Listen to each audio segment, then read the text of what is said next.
காங்கிரஸோடைய படுதோல்வியை பார்த்ததுக்கு அப்புறம் என்ன பண்றாங்க, எல்லாரும் சேர்ந்து பலிகடா மாதிரி மல்லிகார்ஜுன கார்கே பேர் ஏதோ சொல்றாங்க. அவரு வந்து இல்ல இல்ல எனக்கு இப்பெல்லாம் வேண்டாம் அப்படிங்கிறாரு. என்ன பிதற்றல், என்ன சொல்லி இவங்க ஓட்டு கேட்பாங்க? மாநில பிரச்சனைகள்ல இவங்களுடைய நிலைப்பாடு என்னங்க? முல்லை பெரியாறு பிரச்சனைக்கு கேரளாவுக்கும் தமிழ்நாட்டுக்கும் இருக்குது. இவங்க காமன் மினிமம் ப்ரோக்ராம் ஏதாவது அதை பத்தி பேசுவாங்களா?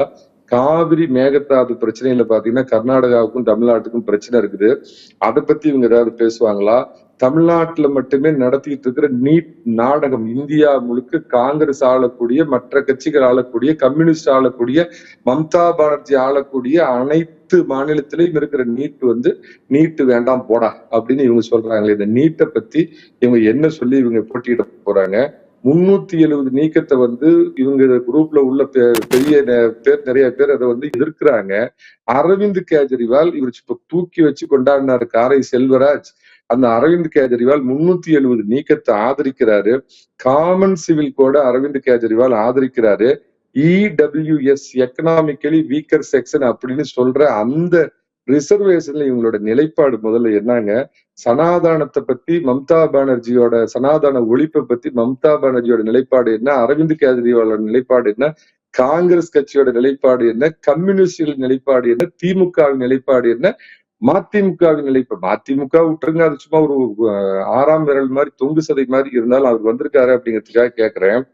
சாதிவாரி கணக்கெடுப்பை வந்து பீகார்ல வந்து பாத்தீங்கன்னா அந்த முதலமைச்சர் நிதிஷ்குமாரே முன்னின்று எடுத்து அதை கொண்டு வராரு. ஆனா இங்க இருக்கிற முதலமைச்சர் எப்படி, இங்க எல்லாம் தென் மாவட்டங்கள்ல பாத்தீங்கன்னா கழுத்தளவு தண்ணியில எல்லாம் மூழ்கிட்டு இருக்கிறப்ப ஏதோ பத்திக்கிட்டு எரிஞ்சப்ப போய் பிடில்வாசியான நியூரோ மன்னன் அந்த மாதிரி டெல்லியில போய் உருப்படாத, பேர் வைக்காத, கருவிலேயே அழிஞ்சு போன டவுட் கூட்டணியில போய் சீட்டுக்கு பக்கத்துல உட்காந்துட்டு இது கொடுக்குற அந்த கிராமப்புறத்துல ஒரு பழமொழி சொல்லுவாங்க.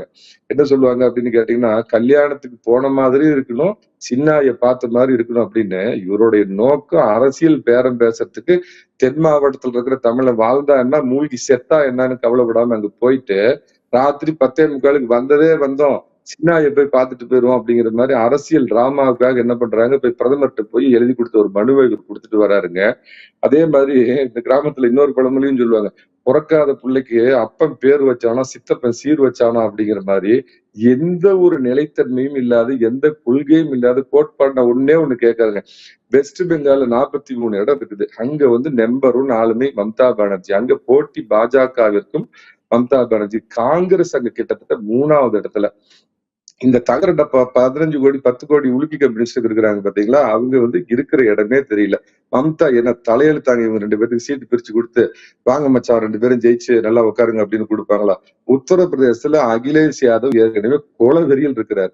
நீங்க மத்திய பிரதேசத்துல சீட்டு கேட்டப்ப அவர் எவ்வளவு அவமானப்படுத்துறீங்கன்னு கொலவெறியில் இருக்கிறார். காங்கிரஸுக்கு அங்க 2% குறைவான வாக்கு. அகிலேஷ் யாதவ் கூப்பிட்டு 10 சீட்டு கொடுத்து ராகுல் காந்தி வா ஜெயிச்சுட்டு போன்னு சொல்லுவாரா? அரவிந்த் கெஜ்ரிவால் 6 மாசத்துக்கு முன்னாடியே சொல்லிட்டாரு, டெல்லியில நான் கொடுக்கறது தான் உனக்கு சீட்டு, பஞ்சாப்ல நான் கொடுக்கறது தான் சீட்டு அப்படின்னு சொல்லிட்டாரு. ராஜஸ்தான், மத்திய பிரதேசம், சத்தீஸ்கர், உத்தராஞ்சல் போன்ற மாநிலத்துல காங்கிரஸுக்கு பாஜகவிற்கு நேரடியான ஃபைட் இருக்குது.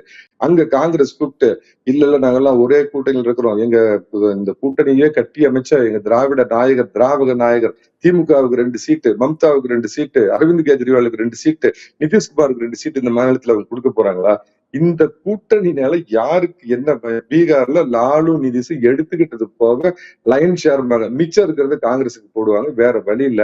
மகாராஷ்டிராவில இவங்க கூட இருக்கிறது அரை சிவசேனா, அரை என்சிபி இவங்க கூட இருக்கிறாங்க. அதுலயும் அவங்க லைன் ஷேரை எடுத்துக்கிட்டு இவங்களுக்கு கொடுக்க போறாங்க. முக்கியமான மாநிலம் கேரளாவுக்கு வாங்க, இப்பயே சொல்லிட்டாங்க, இங்க ராகுல் காந்தி போட்டியிட்டா நடக்கிறதே வேற, இங்க போட்டி யாருக்குன்னு முதல்ல முடிவு பண்ணுங்க அப்படிங்கிறாங்க. அந்த மாதிரிங்க பொருந்தாத, ஒரு பொருத்தமற்ற, ஒரு காமெடியோட கேவலமான பேரு வச்சதுல பேர் வாங்கினாங்க. இந்தியா கூட்டணி, டாட்டு கூட்டணி, ஐஎன்டி கூட்டணி பேரு வச்சுக்கலாப்பா, அந்த கூட்டணிக்கு சோறு வச்சுக்கலாம். 4 கூட்டம் நடந்தது, மிக சிறப்பாக நடந்தது. காரையார் வந்து முழங்கினாரு. முதல் கூட்டம் பீகார்ல நடந்தது, எல்லாம் நல்லா வந்து ஆளு சமோசா சாப்பிட்டாங்க. 2வது கூட்டம் பெங்களூர்ல நடந்தது, ரைஸ் பாத் சாப்பிட்டாங்க. 3வது கூட்டம் மும்பைல நடந்தது, வடாபாவ் சாப்பிட்டாங்க. 4வது கூட்டம் டெல்லியில நடந்தது, நல்ல கேசரி சாப்பிட்டு வந்திருக்கிறாங்க. இவங்க வந்து பாவங்க என்னன்னா நல்ல காமெடிங்க. அரசியல்ல வந்து பாத்தீங்கன்னா தமிழ்நாட்டுலதான் இந்த பன்னீர்செல்வம்னு ஒருத்தர் இருப்பாரு, திரையுலக வடிவேலு, அந்த மாதிரி அகில இந்திய ரீதியில இவங்க எல்லாம் ஏறி கையை பிடிச்சுக்குவாங்க. அந்த கையை பிடிக்கிறது கூட கையை விட்டா எங்க முதுகுல குத்தி போடணும் அப்படிங்கிறதுக்காக குத்துறது.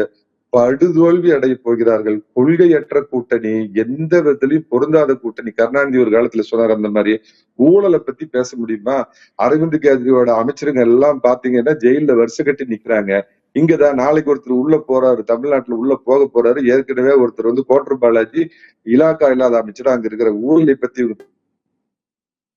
பேச முடியுமா? நிர்வாகத்தை பத்தி ஸ்டாலின் பேசினாருன்னா அகில இந்திய ரீதியில சிரிச்சுப்பட மாட்டாங்களா?